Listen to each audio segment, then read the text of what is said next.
Come to Providence Place, owned by the Sisters of Providence for retirees looking for an ideal rental setting to continue their active, independent lifestyles. We offer bright 1- and 2-bedroom apartments, a magnificent chapel with daily mass, restaurant-style dining, wellness and entertainment programs, all with a friendly community spirit on beautiful grounds. Call for a tour, 413-534-9700. Coming up on this edition of Reel to Reel.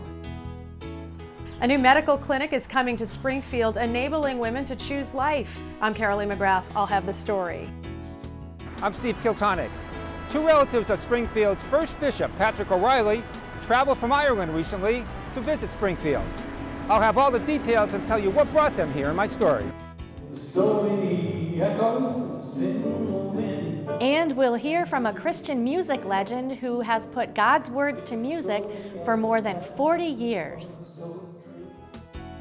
These stories and more are just ahead on this edition of Reel to Reel. Hello and welcome to Reel to Reel. We hope you had a wonderful Thanksgiving. Here in the Diocese of Springfield, several agencies will thankfully be receiving grant monies due to the generosity of more than 16,000 donors who have donated or pledged more than $2.6 million so far to the annual Catholic Appeal. One family, many gifts. This was the theme of the 2017 Annual Catholic Appeal, a fund that supports many services and programs in Western Massachusetts that help so many people in need, from children to elderly, scouts to seminarians, homeless, hungry, and incarcerated. This is really a year-round ministry, and just recently Bishop Mitchell Rosansky approved the grants for the 2016-2017 funding cycle. The grant awards announced represent only the non-diocesan services and agencies. Of the $2.6 million total raised in the 2017 appeal, the remaining funds help support diocesan services and agencies, including the Catholic Charities Agency, Catholic Communications, and Catholic Schools. For a complete listing of agencies and awards, we have a link at iobserve.org. For over 50 years in our Catholic Diocese of Springfield, the annual Catholic Appeal has been a lifeline to help in so many different ways those who are in danger, in despair, and especially in our pro-life causes. I thank you very much for your support of our annual Catholic Appeal. You have enabled us this year to continue in that fine tradition of reaching out to others, to the poor, to the unborn, to those in despair, and to those who truly need our help. Your reaching out has enabled this to happen in our 4 western counties of Massachusetts. I thank you for your participation in the appeal, for your generosity, and all you have done. If you have not yet given to our annual appeal, there's still time. So I urge you to please be involved in helping in the ways in which our church can reach out to others and improve their lives. May God bless you.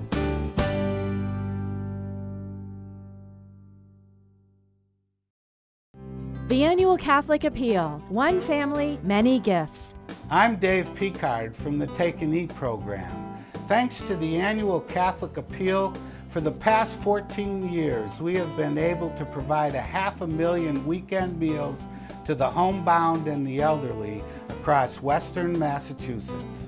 The Annual Catholic Appeal, one family, many gifts. Please give generously in your parish or visit diospringfield.org.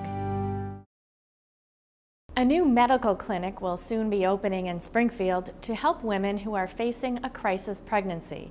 In what would be the second Clearway clinic to open in Massachusetts, it will be staffed by medical professionals and have ultrasound technology to help women see their baby. Carolee McGrath visited the Clearway clinic located in Worcester to find out more about the services they offer. Having a baby wasn't exactly what 25-year-old Aubrey Bush had in her plans.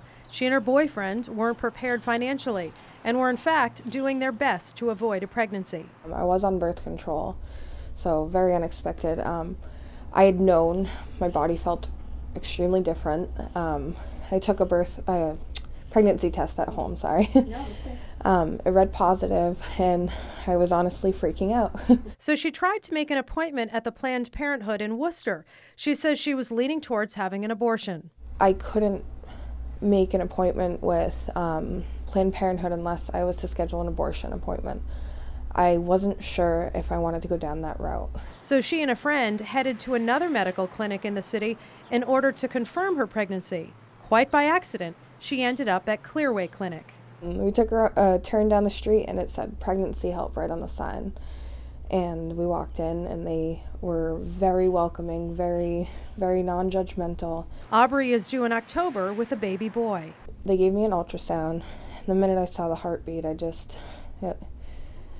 just changed everything. Clearway Clinic in Worcester is a nonprofit, state-licensed medical clinic specializing in pregnancy diagnosis and medical confirmation. The Pregnancy Center has been helping women and men choose life since 2000. In 2013, they switched from a more traditional pro-life pregnancy resource center to a medical model offering medical diagnosis, pregnancy testing, STD testing, and ultrasounds.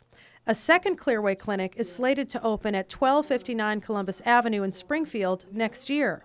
Kelly Wilcox is the executive director of Clearway. Our goal is to help her choose life. That's our goal. They don't always. We can't force anyone. It's not our intent. You know, our model is Jesus, and we give truth in love. The Worcester Clinic has 3 registered nurses on staff and 1 nurse manager. All are trained and certified in limited obstetrical ultrasound. 3 doctors from the Worcester area also volunteer their time at the clinic, which is funded entirely by more than 1,000 donors from the church community. Clearway Clinic does not take taxpayer funding or medical insurance, and all services are free. I think about our ministry from a consumer's perspective. She's pregnant. She didn't plan on it. She's not happy about it. She may or may not know what she wants to do, but she knows what an obstetrician does. They deliver babies. She knows what an adoption agency does. They help facilitate adoption. And she knows what an abortionist does. They facilitate abortions. So she knows, as a consumer, that each of those organizations has a bias. She's looking for a place where she's undecided to answer those questions and to really think about what she wants to do. And that's what Clearway's here for. Over the last year, Wilcox has been meeting with 100 church leaders in the Springfield area of all denominations, including Springfield Bishop Mitchell Rosansky. The people who love God have stepped forward and said, we need this in Springfield. Medical model crisis pregnancy centers are becoming more mainstream across the country and are more successful at reaching abortion-minded women. Clinics like Clearway offer most of the same services that an abortion clinic would offer, aside from abortion and birth control.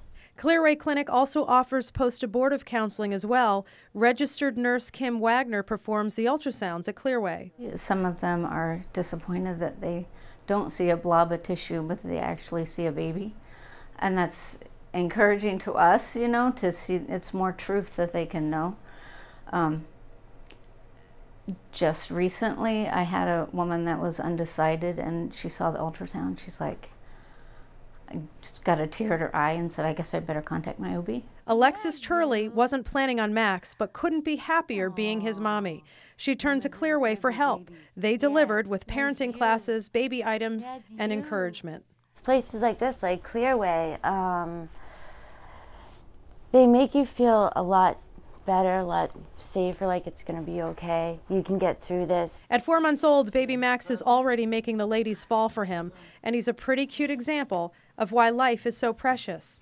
So do you think that this clinic, having the ultrasounds and you know, the medical staff, has made a difference for you? Oh, absolutely. Absolutely. Me and my boyfriend really were leaning towards having an abortion. I think a lot of it I was saying more because of fear, but fear of, you know, the unexpected of having a baby, of it going correctly. And if I had not found this place, I don't think I would have my child, and I don't think I'd be where I am. And where I am is extremely happy and extremely blessed that I have my babies. While she's never been religious, Aubrey does wonder why she made the wrong turn that day 8 months ago. Whatever it was an extreme blessing that we found this place, and whether it was God intervening and saying, like, keep your baby, or whatever it was the best thing that could have happened to me. Clearway hopes to help more women like Aubrey fall in love at first sight. Reporting for Reel to Reel, I'm Carolee McGrath. And for more information on Clearway Clinic, head over to our website at iobserve.org. We have much more ahead on Reel to Reel.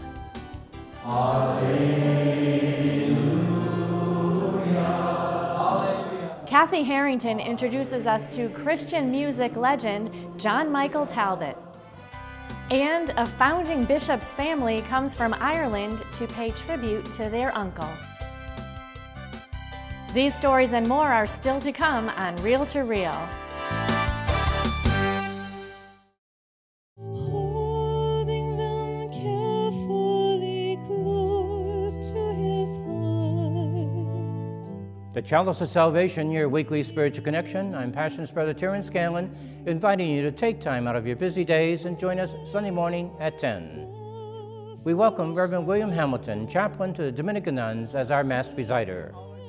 The Chalice of Salvation, your spiritual connection, Sunday morning at 10, right here on 22 News. Come to Providence Place, owned by the Sisters of Providence for retirees looking for an ideal rental setting to continue their active, independent lifestyles. We offer bright 1- and 2-bedroom apartments, a magnificent chapel with daily mass, restaurant-style dining, wellness and entertainment programs, all with a friendly community spirit on beautiful grounds. Call for a tour, 413-534-9700. The annual Catholic Appeal, one family, many gifts. I'm Will Lucardi. My Catholic education has given me more than just the basics. It's about high academic standards while developing a deeper faith and a stronger character. My future is brighter thanks to my Catholic education.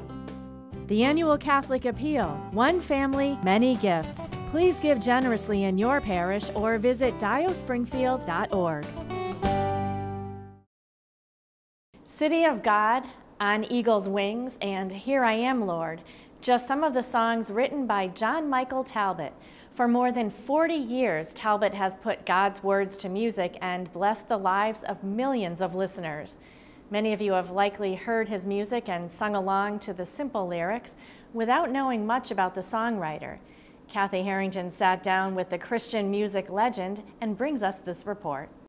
There's a voice in the wind, can you hear it? John Michael Talbot's music is more than a voice in the wind. It is his ministry. Can you hear it? I first heard his work probably in the early 80s, mid to 80s, and I really loved it all, and he's done all kinds of stuff over those years. For Father Frank Lawler, Talbot's music is the soundtrack of his life. He represents what we all do. It's a journey. We're all on a journey here. We have different roads and different paths, and all we can do is walk with each other on this journey. Okay, the next lyric is for we are his people. Reach out and hold each other's hands. Come on. On this night, thanks in part to St. Mary's Parish, the Grammy Award-winning artist has journeyed to Westfield for a performance at Westfield State University. With 55 albums and more than 24 books to his name, Talbot's ministry has drawn people into a closer relationship with God. Hallelujah.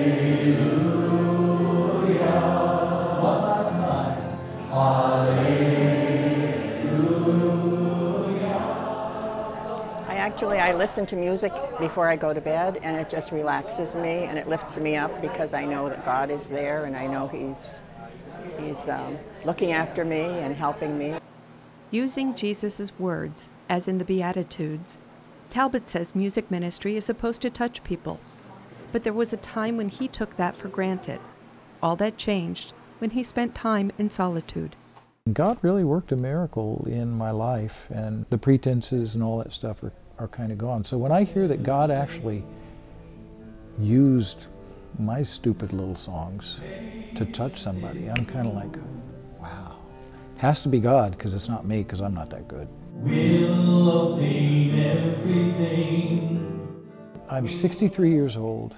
I used to really think I had some answers. I'm not sure I have any answers at all anymore, other than to pray more, pray for mercy for myself, for my sins, pray for mercy for the church. After performing at 2 World Youth Days, playing for the Pope, performing at Catholic conferences in the U.S. and Europe, and leading parish missions, Talbot says he and his good friend Jeff Cavins realize now is the time to sound the alarm. We are bleeding out people in the church in the United States. But the fact of the matter is the church is going to get small fast in the United States, and we're going to be like Western Europe. So that's where we're headed, and we've got to get comfortable with it. Talbot points to Pope Francis and his call to Catholics everywhere. I invite every Christian at this very moment to a renewed personal encounter with Jesus Christ. It's not about programs, it's not about issues, it's not about politics, it's not about Mary or the Eucharist or the Pope, or those are the kind of the conservative issues, or the liberal side, it's peace and justice. Those are all great, but they're secondary things. They flow out of that personal encounter with Jesus Christ. Talbot's books and his music challenge people to live authentic gospel lives. My job is to get on my knees and cry for mercy. And that when you do that, not in a selfish way, but in a way that recognizes your own ego, that I believe if we would all do that, I believe that would have spiritual ripples that would be like tidal waves across the culture. While this troubadour for the Lord may be cutting back on his performances, he's embracing all forms of media to reach more people. You'll find John Michael Talbot on TV, YouTube, Facebook, and Twitter. For Reel to Reel, I'm Kathy Harrington.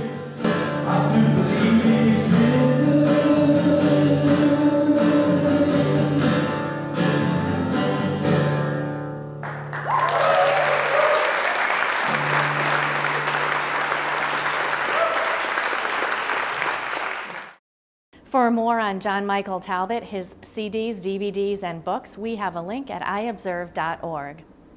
There have been 9 bishops in the long history of the Diocese of Springfield. The first was Bishop Patrick Thomas O'Reilly, who was installed in 1870 and served nearly 22 years. Bishop O'Reilly was of Irish descent, and this fall 2 of the bishop's relatives traveled from the Emerald Isle to Springfield to see where their great-great-uncle once lived and worshiped. Steve Kiltonick sat down with the O'Reilly brothers at the rectory of St. Michael's Cathedral to learn more about their family connection. He was born Patrick Thomas O'Reilly to Philip O'Reilly and Mary Conatee on December 24, 1833 in County Cavan, Ireland, an area known for its priests. Patrick emigrated to the United States as a teen to escape poverty during the Irish pre-famine years. Fran Gagnon is a local historian who has written extensively on the history of the Springfield Diocese. He did have an uncle, John Comerford, who had come to Boston well before that and had met with some success financially. He sent for his nephew Patrick when Patrick was just a little boy. Patrick's secondary education included St. Ignatius High School in Cleveland, St. Charles College in Maryland, and St. Mary's Seminary in Baltimore, still a premier seminary for priests. In 1857, O'Reilly was ordained a priest in Boston, serving at St. Joseph's before being assigned to St. John's in Worcester, where he was pastor for 6 years. At St. John's, he quickly built a name and reputation for himself. When the newly created Springfield Diocese, which included Worcester, was established in 1870, Father O'Reilly was designated its first bishop by Pope Pius IX. He was the youngest bishop named at that point, and maybe since. He was 37 years old. He was very tall, very handsome. He was an intellectual, he was personable. They said he had very kind gray eyes that would twinkle with humor as well. He loved people. He was wonderful. He was a man designed to help things grow and prosper and thrive. And that's what he did. People loved him, including people who were not Catholic. Bishop O'Reilly could often be seen walking the streets near the bishop's residence next to St. Michael's Cathedral. By all accounts, Bishop O'Reilly had boundless energy and a large capacity for work. He even dabbled in politics, running for the Springfield School Committee because of his concern for the welfare of children. Ultimately, he lost, in large measure, because of his religion. That was a great loss for the city of Springfield, but it was a great gain because he turned all his energy into the creation of new parishes with parochial schools. The early decades of the Springfield Diocese were a time of tremendous growth. In the 21.5 years of O'Reilly's pontificate, 41 churches were dedicated and 28 schools established, many staffed by the Sisters of St. Joseph. There were hospitals, orphanages. There were new orders of nuns who were welcomed into this new diocese. Some of them set up homes for girls and boys. There was a lot of charity work being done for the people who needed it most. And he encouraged all of that. So it was a lot of bricks and mortar, but also a lot of human development. And he did it all. And he did it all with great cheer and joy. All told, Bishop O'Reilly confirmed 77,000, ordained over 150 priests, and laid nearly 100 cornerstones of churches, chapels, and schools. Bishop O'Reilly died on May 28, 1892, from Bright's disease, a kidney affliction. He had vision. He had vision beyond himself. Today, he'd be called a Renaissance man. On September 21st, the diocese welcomed from Ireland Eugene and Michael O'Reilly, the great-great-grandnephews of Bishop O'Reilly. It was the first time the brothers visited Springfield. They came to learn more about their famous relative and see where he actually lived, worked, and worshipped. At the bishop's residence, they met with the staff, as well as Springfield Bishop Mitchell Rosansky and Bishop Emeritus Timothy McDonnell. Here, they walked the halls where Bishop O'Reilly's portrait and other pictures were on display. They were also shown some original documents of the bishop, which included a personal journal in which he wrote in his own handwriting of his daily life as spiritual leader of the diocese. Quite remarkable, the comparison in terms of the calligraphy skills of Bishop Patrick and our grandmother. Very, very similar, right? Yes, very similar. After they read through Bishop O'Reilly's journal and correspondence, they discovered other family traits. It looks like he took his bishopry very seriously and was a hard-working man, which also ran in our family. Going back to my dad, he was also a very hard-working man. So that's the kind of a link that would strike me as being a continuum through the ancestry. Yeah. The brothers also got a tour of St. Michael's Cathedral, where Springfield's first bishop celebrated Mass. In the vestibule of the cathedral, they were shown the life-sized white marble bust of Bishop O'Reilly, which had another family tie. It's probably the closest thing of how he looked in the flesh. It has been placed there thanks to his nephew, Dr. Philip Kilroy. Dr. Kilroy became a well-known and respected neurologist and psychiatrist. He once lived in this house on Chestnut Street, just around the corner from St. Michael's Cathedral. His mother was Catherine O'Reilly Kilroy, who was Bishop O'Reilly's only sister. She left Ireland in 1880 with the two boys.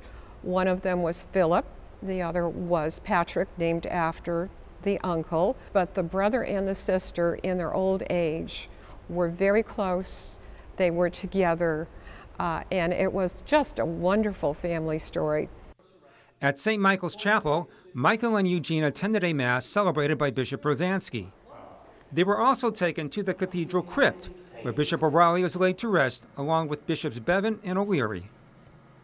A very, very moving experience to see the area where he's interred and to be able to say a quiet prayer. It was just wonderful. Yeah, You feel the same way? Yeah, it was a beautiful experience. To actually go down to the crypt and see where Bishop Patrick's remains lay and just say a simple prayer there was really, really very moving for me, yeah. Later, the brothers had lunch with Bishop Rosansky in St. Michael's Rectory, where Bishop O'Reilly once lived. Here they walked the rooms which served as the bishop's chapel and library, which houses hundreds of books dating back to the diocese's early days. They also touched the crozier, which would have accompanied him to the many dedications, celebrations, and important events of the church. I find it humbling that he was so inspiring in his leadership role, but almost in the same ilk now as Pope Francis, that he went out and worked with the poor and worked to better the lives of people. And that's a wonderful feeling to be related to such a great man. The O'Reilly brothers stayed a few more days before returning to Ireland, but they left with a much better understanding of who their great-great-granduncle was and of the tremendous impact he had on the foundation of the Springfield Diocese. Our initial intention was simply to pay our respects to our great-great-granduncle. It has become something so much more, a loving, warm experience. I didn't really feel connected other than knowing of the bishop, but now that I very, very much feel connected to, and it would be certainly my intention to return and hopefully to unearth some more information about Bishop Patrick. In one of the historical diocesan books, it is written of Bishop Patrick Thomas O'Reilly, "The old folks who remember him speak of his quiet but convincing eloquence, his constant affability and kindness, his abiding trust in God that to every cloud gave a silver lining." For Reel to Reel, I'm Steve Kiltonick. The O'Reilly brothers said that during their time in the States, they also had a chance to visit the Mother House in Connecticut, where their father's aunt, Sister Frances Xavier, who was a sister of St. Joseph, once lived. The brothers fondly recalled the books and clothes they received from her in Ireland, which were sent as gifts to help their parents. What a great story. And for this week, that's Reel to Reel.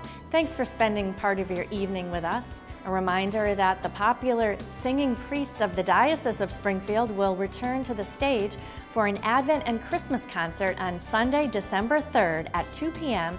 at the Boyd Quinson Main Stage, 30 Union Street in Pittsfield. You can order tickets by phone at 413-236-8888. And we also have a link on iobserve.org with all of the ticket information. Also, the Diocese of Springfield is joining the Episcopal Diocese of Western Mass and the Springfield Thunderbirds for a special fundraiser to assist relief efforts in Puerto Rico. A portion of all ticket sales to the December 9th game will go to Catholic charities. We have more information online at iobserve.org. And you can visit iobserve.org for up-to-date information and news on the Catholic Church, both here in the Diocese of Springfield and around the world. That's our news and information site, iobserve.org. Also be sure to friend us on Facebook, where you will be able to travel with our reporters as they work on stories for Reel to Reel and get the latest news on the Catholic Church. Like us at Catholic Communications. I will be back at this same time next week for another edition of Reel to Reel, your window on the world around you. See you then. Reel to Reel is a production of the Catholic Communications Corporation, funded in part by the annual Catholic Appeal, and the support of you, our faithful viewers. The annual Catholic Appeal, one family, many gifts. I'm Catherine Buckley-Bronner of Catholic Charities Agency. Every day, we help the most needy to overcome barriers of poverty, restoring the dignity of the person. Your generosity can bring help and hope to those most in need. The annual Catholic Appeal, one family, many gifts. Please give generously in your parish or visit diospringfield.org.